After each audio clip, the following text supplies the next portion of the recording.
Guys, আজকে আমি totally অন্যরকম একটা ভিডিও নিয়ে আসছি। তো আজকে বানাবো হচ্ছে মাছের মুড়ি ঘন্ট। তো আপনাদের সাথে শেয়ার করব।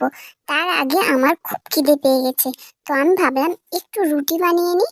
যে রুটি থাকে না, একটু গলা গলা রুটি, পেঁয়াজ আর লঙ্কা দিয়ে আমার এভাবে খেতে খুবই ভালো লাগে। তো আমার মানে সেট আপ করে ভিডিও করার কোনো মানে আমি ওভাবে করি না। যেভাবে করার করে নিই আমি নর্মালি, যেটা রিয়েলে হয়। তো আমি সেভাবে করে নিচ্ছি। আমি এখানে সব কিছু রেডি করে রাখছি, মশলা সব কিছু রেডি করে রাখছি, আর এক হাতে মোবাইল ধরছি। তো ওভাবেই আমি ভিডিও করে আপনাদের সাথে শেয়ার করব। তো আজকে বানাচ্ছি আমি মুড়ি ঘন্ট। বলেই দিচ্ছি, মাছগুলো ভাজা হয়ে গেছে, আলু ভাজা হয়ে গেছে।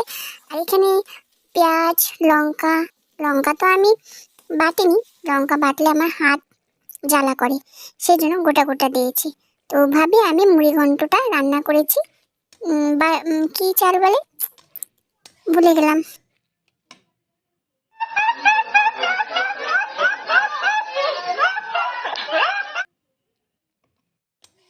গোবিন্দভোগ চাল দিয়ে। তো আশা করি ভালো লাগছে। আমার তো খুব ভালো লাগছে রান্না করতে, কেন কি গন্ধটা খুব ভালো বেরিয়েছে। তো আপনারা দেখতেই পাচ্ছেন যে একটু রঙও কি সুন্দর হয়েছে, তাই না? আমি মজা করছি না, আসলেই সত্যি ভালো হয়েছে। তো ভিডিওটা আপনাদেরকে কেমন লাগলো অবশ্যই জানাবেন। আর হচ্ছে আমি টোটাল বললাম না কিভাবে রান্না করেছি, জাস্ট আমি রান্না করেছি তো আপনাদের সাথে শেয়ার করলাম। আমি যেটুকুন সময় রান্নাতে দিয়েছি ভাবলাম আপনাদের সাথেও শেয়ার করি, সেই জন্য। তো ভিডিওটা স্কিপ না করে দেখবেন, আর ভিডিও ভালো লাগলে অবশ্যই একটা কমেন্ট করবেন আর লাইক দেবেন। Thank you.